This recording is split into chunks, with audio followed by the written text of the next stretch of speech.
A reading from the Gospel according to Matthew. Jesus said to them, "See, I am sending you out like sheep into the midst of wolves. So be wise as serpents and innocent as doves. Beware of them, for they will hand you over to councils and flog you in their synagogues, and you will be dragged before governors and kings because of me, as a testimony to them and to the Gentiles. And when they hand you over, do not worry about how you are to speak or what you are to say, for what you are to say will be given to you at that time. For it is not you who speak, but the Spirit of your Father speaking through you. And brother will betray brother to death, and father his child, and children will rise against parents and have them put to death. And you will be hated by all because of my name. But the one who endures to the end will be saved. When they persecute you in town, flee to the next. For truly I tell you, you will not have gone through all the towns of Israel before the Son of Man comes." The word of the Lord.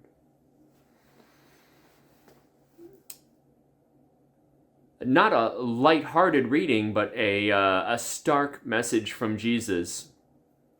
This follows the passage that we heard in the Sermon of the Day yesterday, when Jesus has called those first disciples and sends them out to do the work he's given them to do, and he gives them instructions, seemingly very simple instructions. Go and offer the peace of God, and if they reject you, move on, and if they don't reject you, celebrate.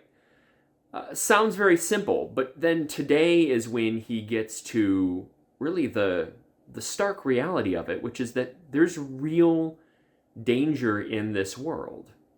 And he's not sugarcoating it for them.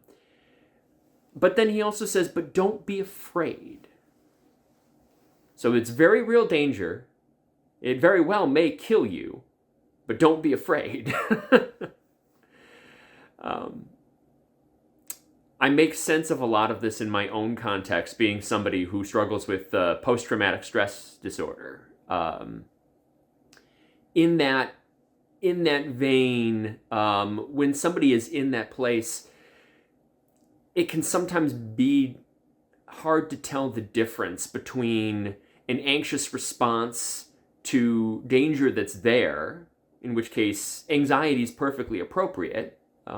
When you're walking through the woods and a bear jumps out at you, you should be anxious. That's what's going to protect you from the bear, is your anxious response to flee. But there's also times, and this is where the post-traumatic stress comes in, where we may have an anxious response to something that is not a danger in our presence. That's when you're walking through the woods and you have the anxiety attack as if the bear is jumping out and attacking when there's no bear there. And the reason I bring this up is to say, one of the things that I work on with PTSD is taking a lot of time and being mindful of where the danger really is, where the harm really is, and when am I having a fear-based response that's not actually rooted in the danger.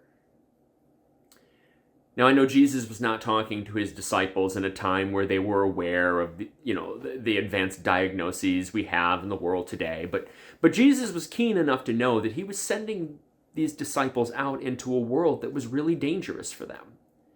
And he wanted them to go into it with open eyes. In the same way that when you're walking in the woods, you should have open eyes and be aware for when that bear jumps out at you. And he's telling them, it very well may happen. So be vigilant, be aware. The danger is there in the world. But he also tells them, don't be afraid. And where I hear that is, don't let the fear control you. Don't let it take you over. And don't let the fear dictate who you are called to be in this world. If we live our lives so afraid of the bear that isn't even there right now, that we never venture into the woods, we're letting our fear control us. And that's the distinction. And so as we go out into this world, where there are real dangers in this world, and we may even be opening ourselves up to some of them by radically proclaiming God's message in word and deed, knowing we might face things like rejection and dismissiveness and even hostility, to be aware those dangers really are there, but to not walk around letting fear grip you and control you and stop you from being the person you're called to be. And I spend a lot of my time doing that, and I think it's good advice for those disciples. I think it's good advice for us as disciples today to be aware of where the dangers are, but not to let them control who we are called to be in this world. Thanks be to God. Amen.